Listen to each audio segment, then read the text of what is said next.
kelompok 2 di sini mempresentasikan hasil penelitian kami, yaitu pengaruh kualitas produk dan variasi produk terhadap kepuasan konsumen.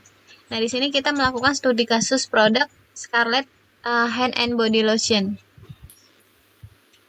Sebentar ya. Oke.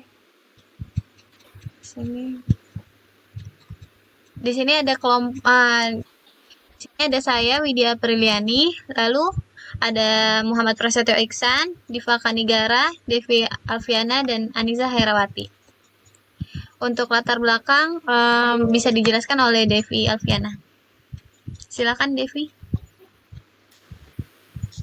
Perkenalkan, nama saya Devi Alfiana. Di sini ada peran penting dari latar belakang kosmetik di kalangan wanita untuk kebutuhan mendasar wanita akan kecantikan sekaligus produk unik yang menjadi sarana untuk memperjelas identitas dirinya secara sosial di mata masyarakat. Kesadaran merawat kulit mendorong pertumbuhan permintaan produk perawatan kulit atau skincare. Beragam variasi skincare, baik lokal maupun import, beredar di pasaran. Brand skincare yang akhir-akhir ini melejit pamornya di antara deretan skincare lain adalah Scarlett Whitening. Scarlett Whitening adalah salah satu brand skincare lokal yang tengah naik daun dan center dibicarakan oleh pengguna skincare.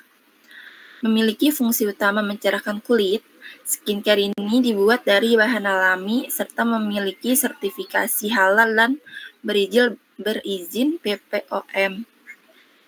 Di samping itu, Scarlett Whitening juga merilis produk perawatan tubuh dan rambut.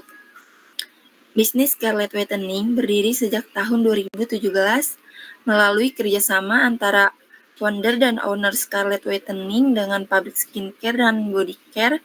Selain itu, Felicia Angelista selaku founder dan owner secara Whitening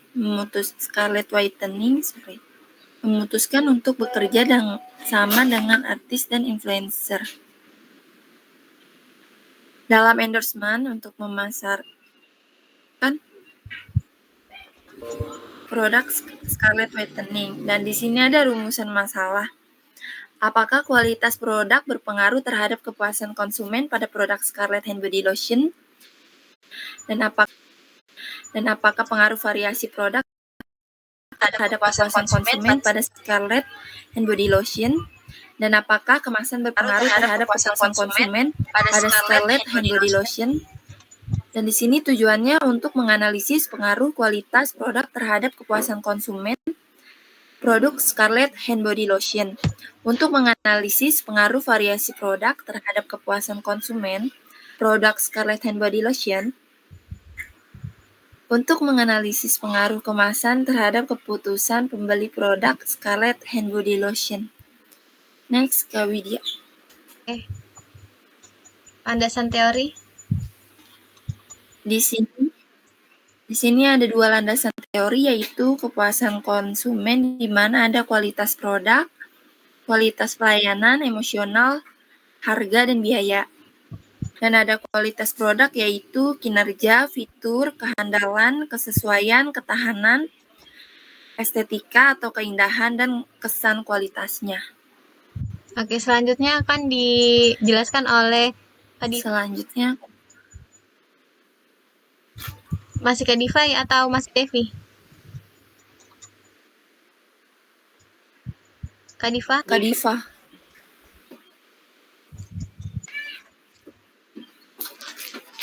Ya, di sini ada indikator variasi produk. Ada ketersediaannya produk, yaitu ketersediaan banyak macam barang membuat para konsumen tertarik untuk melakukan pembelian. Lanjut ke ukuran. Produk ini juga bisa dilihat dari bentuk, model, dan struktur fisik dari suatu produk yang dilihat dengan nyata dan dapat diukur. Ada harganya juga mempunyai nilai tukar untuk memperoleh keuntungan dari memiliki atau menggunakan sebuah produk. Tampilan. Tampilannya juga mempunyai daya tarik dari suatu produk secara langsung oleh konsumen. Next.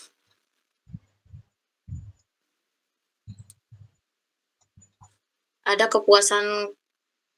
kerangka pemikiran, kepuasan konsumen, yaitu variabel kualitas produk variabel X1 dan variasi produk yaitu variabel X2.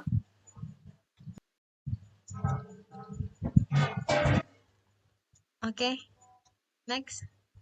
Produk yaitu variabel X2.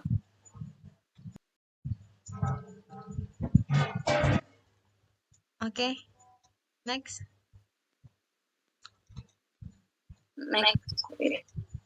Di sini ada metodologi penelitian. Ada objek penelitian. Terus ada variabel. Maaf, Wit, belum jelas, Wit, tulisan. Oke. Di sini ada kuesioner untuk nilainya untuk sangat setuju itu 5, lalu setuju 4, untuk ragu 3, tidak setuju 2, dan sangat tidak setuju 1.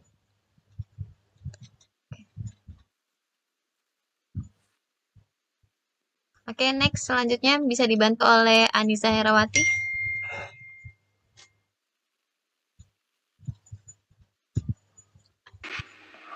Baik. Di sini ada deskripsi data dari Hembody Scarlett. Di sini ada yang pertama jenis kelamin responden.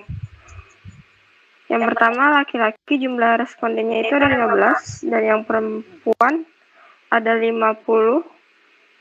Totalnya laki-laki dan perempuan itu 65. Yang kedua itu ada umur responden. Jadi Handbody Scarlett yang paling banyak digemari oleh wanita berumur 23-25 tahun. Oke, baik. Selanjutnya. Next, Wit. Iya. Lagi loading. Sudah terlihat? Udah. Analisis data, statistik, deskripsi dari hasil kuesioner yang ditampilkan meliputi deskripsi data dari jawaban responden atas semua pertanyaan. Kategori jawaban responden dapat dijelaskan sebagai berikut. 1 sampai 1,80 rentang sangat rendah. Yang kedua 1,81 sampai 2 sangat rendah kan? Iya. Iya, Next. Lalu bentar, kurang jelas loh. Oke. Yang kedua 1,81 sampai 2,60 rentang bernilai rendah. Yang ketiga bernilai sedang. Yang keempat 3,41 sampai 4,20 rentang bernilai baik. Yang kelima 4,21 sampai 5 rentang bernilai sangat baik.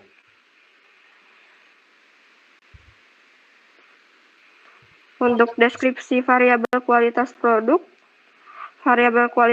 pada kuesioner ini dibentuk oleh 10 indikator pernyataan. Jadi nilai rata-ratanya adalah 4,21, maka masuk ke dalam rentang yang sangat baik. Next, Wit. Oke. Selanjutnya.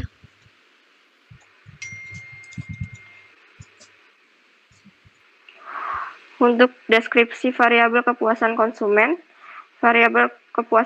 pada kuesioner ini dibentuk oleh 5 buah indikator pernyataan. Jadi untuk deskripsi variabel kepuasan konsumen, rata-rata itu 4,37. Selanjutnya untuk validitas ya. Masuk ke dalam rentang yang sangat baik. Oke. Ya.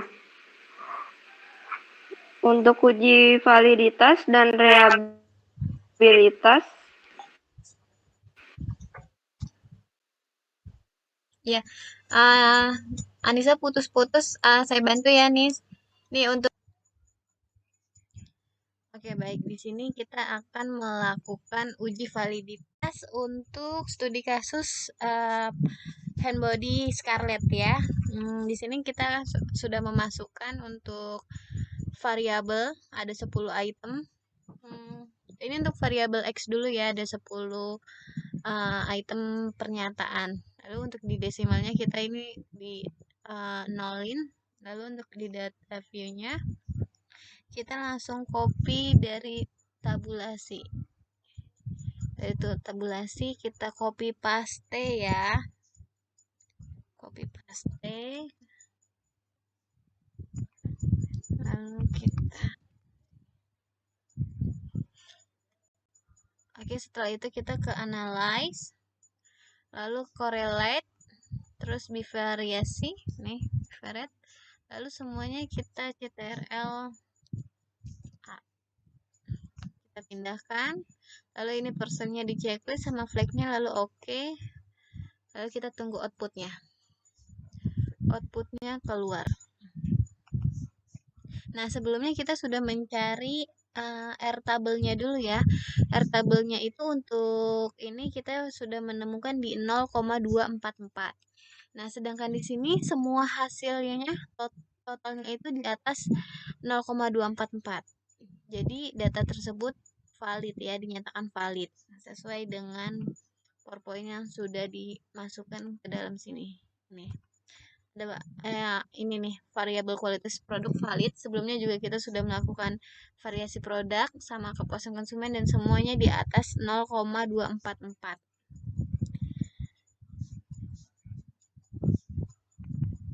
Baik, gitu ya.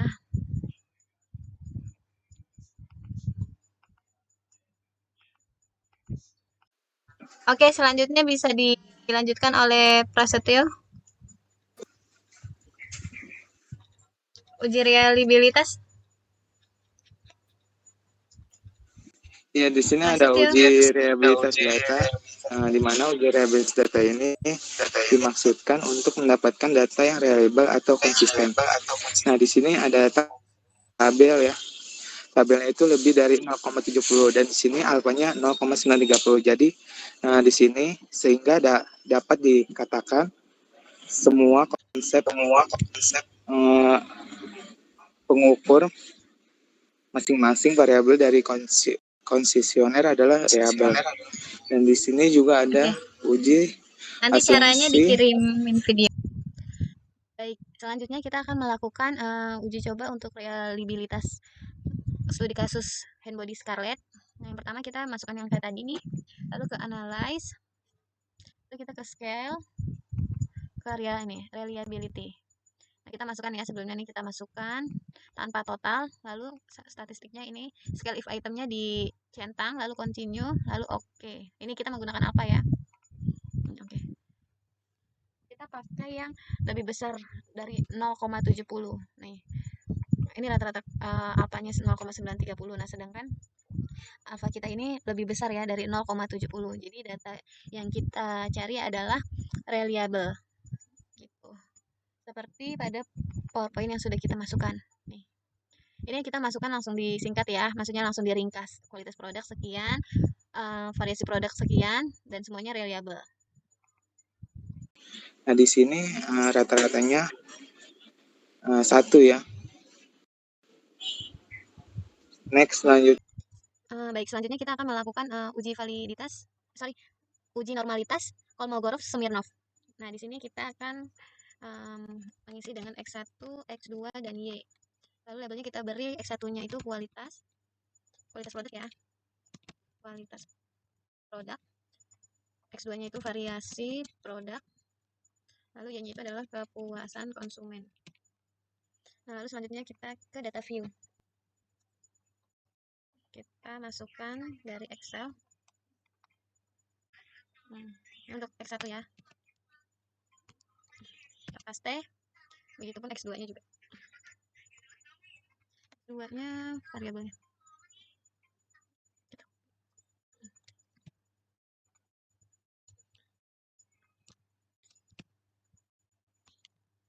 Lalu kita yang variabel y-nya ya, kita copy juga.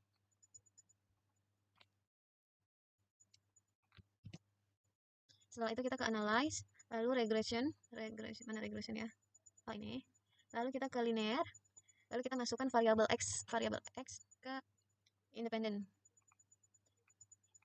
lalu yang variabel y itu ke dependen. Setelah itu kita save. Lalu kita klik yang unstandardized residual. Setelah itu kita continue. Oke. Nah, ini belum selesai ya. Ini residualnya masih ini, lalu dia muncul variabel baru. Ini variabel baru. Setelah itu kita ke analyze, lalu kita ke non parametric text, kita lakukan yang yang legacy dialog, lalu kita pilih yang one sample Kolmogorov Smirnov. Lalu masukkan variabel nih, variabel yang unstandardized. Lalu kita ke option ininya centang normal, lalu oke. Nah, di sini ada hasilnya. Di sini hasilnya masih belum normal ya. Datanya masih belum normal karena masih 00. Lalu selanjutnya akan dibacakan oleh Widya atau Yani. Selanjutnya di sini akan melakukan uji normalitas setelah outlier. Di sini hasilnya ada kenaikan. Baik, selanjutnya kita akan melakukan uji outlier. Nah, sebelumnya kita masukkan dulu datanya itu. Lalu kita lihat untuk nilai ekstrimnya. Kita lihat ada berapa nilai ekstrimnya. Kita lihat di box plot. Kita pilih yang ini, summaries of sparse variable, langsung define. Lalu kita masukkan semuanya, kita lihat semua. Lalu optionnya, optionnya nggak ada yang perlu diganti, lalu oke. Nah, kita lihat di sini. Nah, di sini berarti ada 4 data ekstrim nih. Angka 44, 46, 47 sama 58. Nah, ini kita coba hilangkan untuk melihat datanya. 44 kita hapus, 6, 47 sama 58. Nah, setelah itu kita coba cek di non parametric. One sample Kolmogorov. Kita masukkan semua, kita pindahkan, lalu oke. Nah, di sini ini berubah ya. Ini kan data jadi 61, ini jadi 0,01 bertambah. Ini sama sesuai dengan ini. Oke. Baik, selanjutnya kita akan melakukan uji heteroskedastisitas untuk ini uji coba studi kasus handbody Scarlett. Yang pertama kita masukkan kayak biasa skornya semuanya. Lalu kita ke analyze, lalu ke regresi linear. Lalu kita masukkan ini y-nya di dependen. Lalu ini sudah masuk independen, lalu plots-nya itu y-nya itu kita jadinya espresso ya, spreadsheet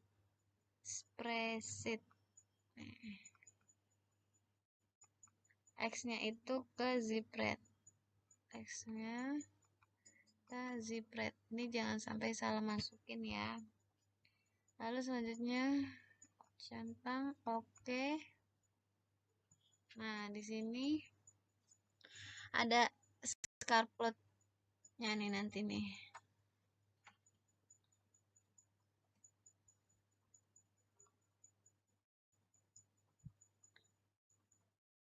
Nih. Nah, di sini itu ada yang namanya titik-titik-titik. Nah, ini datanya itu menyebar di 0. Di 0 di bawah dan di atas di tengah-tengah 0. Nah, ciri-cirinya ini dia tidak terjadi gejala heteroskedastis apabila nih titik-titik data penyebar di atas dan di bawah atau di sekitar angka 0. Nih pada menyebar kan? Pada menyebar. Jadi dia tidak heteroskedastisitas. Terus juga titik-titik tidak mengumpul hanya di atas atau di bawah aja, enggak ya, ini menyebar ya.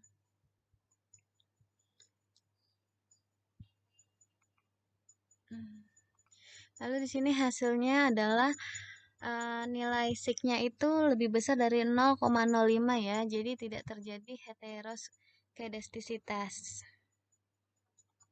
Kita melakukan uji heteroskedastisitas. Nah, di sini menunjukkan nilai sig lebih besar dari 0,05. Ini nilai sig kita kan 1. Hal ini menunjukkan bahwa lolos dalam uji heteroskedastisitas. Baik, selanjutnya kita akan melakukan uji heteroskedastisitas untuk ini uji studi kasus handbody Scarlett.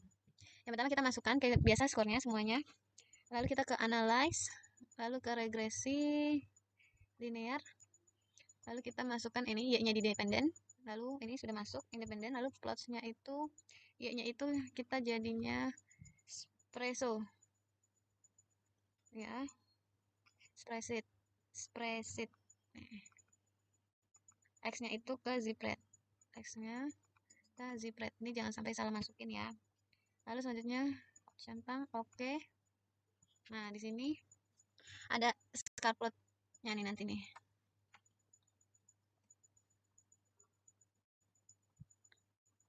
Nih. Nah, di sini itu ada yang namanya titik-titik-titik. Nah, ini datanya itu menyebar di 0. Di 0 di bawah dan di atas di tengah-tengah 0. Nah, ciri-cirinya ini dia tidak terjadi gejala heteroskedastis apabila nih titik-titik data penyebar di atas dan di bawah atau di sekitar angka 0. Nih pada menyebar kan? Pada menyebar. Jadi dia tidak heteroskedastisitas. Terus juga titik-titik tidak mengumpul hanya di atas atau di bawah aja, enggak ya, ini menyebar ya.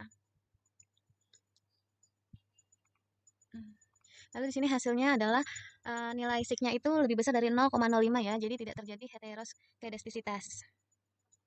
Multikolinearitas. Di bagian dari uji asumsi klasik dalam analisis regresi linear berganda. Nah, di sini hasil pengujian menunjukkan bahwa nilai toleransi dari semua variabel bebas memiliki nilai di atas lebih dari 10, lebih dari 0,10. Ini toleransi. Nah, nilai kita kan 0,2988 ya. Dan nilai FIF di bawah 10 dari semua variabel bebas memiliki nilai yang lebih kecil dari 10. Ini nilai FIF-nya itu kita 3,473. Hal ini berarti bahwa variabel-variabel penelitian tidak menunjukkan adanya gejala multikoloniaritas dalam model regresi. Lalu kita melakukan selanjutnya kita akan melakukan uji multikolinearitas. Nah, di sini kita sudah mengganti desimalnya menjadi 0 semua, lalu kita ke data view, lalu kita masukkan semua tadi tabulasinya kita copy, lalu kita ke analyze, regresi linear. Lalu kita masukkan ke ini variabel Y ke dependen, lalu variabel X ke independen.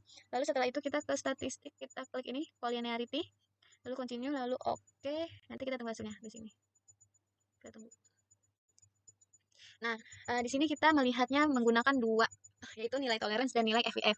Nilai toleransi ini harus lebih besar dari 0,10 untuk tidak terjadi multikolinearitas. Nah, di sini kita hasilnya lebih besar ya dari 0,10. Nih, 0,287 itu lebih besar dari 0,10. Lalu untuk nilai FIF-nya kita kurang dari untuk menentukan tidak terjadinya multikolonialitas itu harus kurang dari 10. Nah, ini nilai kita itu 3 ya, 3,480. Jadi di bawah 10. Jadi bisa dipastikan kalau data kita itu tidak terjadi multikolonialitas nih. Sama seperti ini. Lalu kita melakukan regresi linear berganda uji T dan uji F. Nih, untuk uji T kita cari dulu tabelnya itu nilai 1,99. Uji F-nya itu jika nilai lebih besar dari 0 atau F hitung lebih kecil dari F tabel, maka tidak terdapat pengaruh variabel X secara simultan terhadap variabel Y. F tabelnya kita dapatkan 3,1504. Oke, selanjutnya. Nih, lalu ada hasil ini nih, pengujian hipotesis H1 dengan uji T. Pengujian hipotesis pertama diketahui nilai sig untuk pengaruh X1 terhadap Y adalah sebesar 0,177. Ini nilai sig-nya 0,177. Itu artinya lebih besar dari 0,05. Dan nilai T hitungnya itu, ini T hitungnya min 1,365. Artinya itu lebih kecil dari T tabel yang sebelumnya kita cari 1,999. Sehingga dapat disimpulkan bahwa H1 ditolak yang berarti tidak terdapat pengaruh X1 terhadap Y. Lalu selanjutnya pengujian hipotesis kedua. Nah, diketahui nilai sig untuk pengaruh X2 terhadap Y adalah sebesar 70. Atau lebih besar dari 0,05 nih, 6,70 ya. Dan nilai T hitungnya itu 0,428, lebih kecil dari T tabelnya itu 1,99, sehingga dapat disimpulkan bahwa H2 diterima, yang berarti terdapat pengaruh H2 terhadap Y. Nah, ini untuk Baik, selanjutnya kita akan melakukan regresi linear berganda, yaitu dengan uji T. Nah, uji T ini untuk tujuannya itu untuk mengetahui ada atau tidaknya pengaruh variabel bebas X terhadap variabel terikat ya. Jadi ada nggak nih pengaruh dari ini ke sini gitu. Nah, selanjutnya kita ke analyze, lalu regresi linear. Kita masukkan nih dependennya sama kualitas X-nya ke independen, Y-nya ke dependen. Ini nggak ada yang kita checklist ya. Oke, lalu kita tunggu hasilnya. Nah, di sini hasilnya itu ini ya. Nih, nilai T-nya sama nilai sig-nya. Nilai T sama nilai sig-nya sama dengan ini. Nih, lebih nilai sig-nya lebih besar dari 0,05. Sedangkan untuk nilai T hitungnya ini kita min 1,365. Artinya lebih kecil dari T tabel kita. T tabel kita itu sebelumnya 1,999. Nah, sehingga dapat disimpulkan bahwa H1 ditolak yang berarti tidak terdapat pengaruh X1 terhadap Y. Oke, dosis H3 dengan uji F. Uji F ini berdasarkan output diketahui nilai sig-nya untuk pengaruh X1 dan X2 secara simultan terhadap Y adalah sebesar 0,166. Itu artinya lebih besar dari 0,05. Dan nilai F hitungnya 1,847, lebih kecil dari F tabelnya itu 3,1508. Sehingga dapat disimpulkan bahwa H3 ditolak karena tidak terdapat pengaruh variabel X1 dan X2 secara simultan terhadap variabel Y. Selanjutnya kita akan membaca data untuk sebelumnya kan tadi kita udah uji T ya. Nah, ini kita yang uji F-nya itu kita lihat dari ini nilainya. Ini kan 1,847, lalu sig-nya itu 0,166, artinya dia lebih besar dari 0,05. Ini sama ya seperti yang di PowerPoint. Nih, berdasarkan output di atas, diketahui nilai signifikansi untuk pengaruh X1 dan X2 secara simultan terhadap Y adalah sebesar 0,166, lebih besar dari 0,5. Dan nilai F hitung, ini F hitungnya itu 1,847, artinya lebih kecil dari F tabel kita. F tabel kita itu sebelumnya di 3,1504, sehingga dapat disimpulkan bahwa H3 ditolak karena tidak terdapat pengaruh variabel X1 dan H2 secara simultan terhadap Y. Pengaruh yang diberikan variabel X secara simultan terhadap variabel Y. Nah, di sini kita lihat ya, nilai R square-nya itu 0,056. Hal ini mengandung arti bahwa pengaruh variabel X1 dan X2 secara simultan terhadap variabel Y adalah sebesar 0,05%. Baik, selanjutnya kita akan masuk ke koefisien determinasi. Nah, di sini koefisien determinasi bertujuan untuk mengukur seberapa jauh kemampuan model dalam menerapkan variasi variabel dependen. Ini ya, kita lihat yang model sumarinya. Nah, nilai koefisien determinasi berkisar antara 0 dan 1. Antara 0 dan 1. Ini kita lihat di R square-nya. Lalu nilai yang mendekati 1 berarti variabel independen X memberikan hampir semua informasi yang dibutuhkan untuk memprediksi variasi variabel dependen Y. Ya, jadi di sini kita lihat sama sesuai dengan PPT. Di sini nih, berdasarkan output di atas diketahui nilai R square-nya 0,056. Hal ini mengandung arti bahwa pengaruh variabel X1 dan X2 secara simultan terhadap variabel Y adalah sebesar 0,05%. Baik. Jadi kesimpulan dari penelitian kami adalah untuk pengguna handbody Scarlett banyak digunakan oleh wanita remaja berumur 23 sampai 25 tahun. Lalu kualitas produk tidak berpengaruh terhadap kepuasan konsumen. Sedangkan variasi produk berpengaruh terhadap kepuasan konsumen. Lalu juga untuk uji validitas dan reliabilitas, data kita menunjukkan semua yang diperoleh dari responden bersifat valid dan reliable, sehingga dapat dikatakan konsisten. Baik, sekian presentasi dari kelompok kami, kurang lebihnya mohon maaf. Untuk cara-cara videonya nanti akan kita sisipkan di video. Wassalamualaikum warahmatullahi wabarakatuh.